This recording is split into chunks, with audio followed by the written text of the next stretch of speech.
Recorded Books presents Counting Backwards by Binnie Kirshenbaum. Narrated by Cassandra Campbell. Part 1. 7. Tonight or tomorrow. You sit at the edge of the bed watching your husband, who looks as if he were sleeping. Hooked up to a high-flow oxygen tank, he might be sleeping, but mostly he is dying. A high-flow oxygen tank is not a ventilator. When the subject of things such as ventilators would come up, apropos of nothing other than stories on the news, stories of lawsuits and family battles, Leo invariably said, "No matter what, no artificial means of life support for me." You have the document.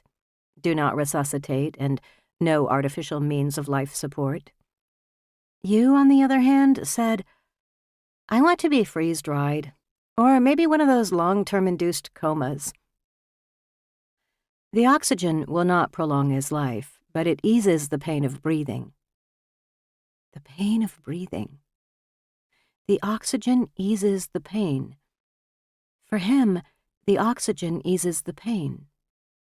But to ease the pain does not mean there is no pain. For you, there is pain. The hospice nurse says that if he shows indications of suffering, if he winces or groans, or because not all suffering is externalized, even if you just sense that he might be uncomfortable, you can give him morphine. Not all suffering is externalized. You eyeball the vial of morphine tablets. The hospice nurse tells you that he will, most likely, die tonight. Tonight or possibly tomorrow. The hospice nurse leaves. She has other dying people to visit. You take your husband's hand. You lean over, stroke his cheek, run your fingers through his hair. Such hair, full, thick, boyish the way it flops over his forehead, but not boyish because it's white. 18 years ago, soon after his 40th birthday, his hair started going white. Within 9 months, it was all white, prematurely white. "It's you," he teased. "Living with you turned my hair white." White hair, disease, death, all of it premature. Now you say, "I'm sorry that I wasn't always good to you. But more than anyone, anything ever, I loved you. Do you know that I loved you?" Loved. Past tense. He's not dead yet, and already you are in the past tense. Tonight or possibly tomorrow. Hurry up.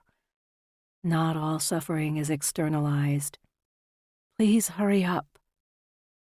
Because for you, there is pain. Part 2. 6.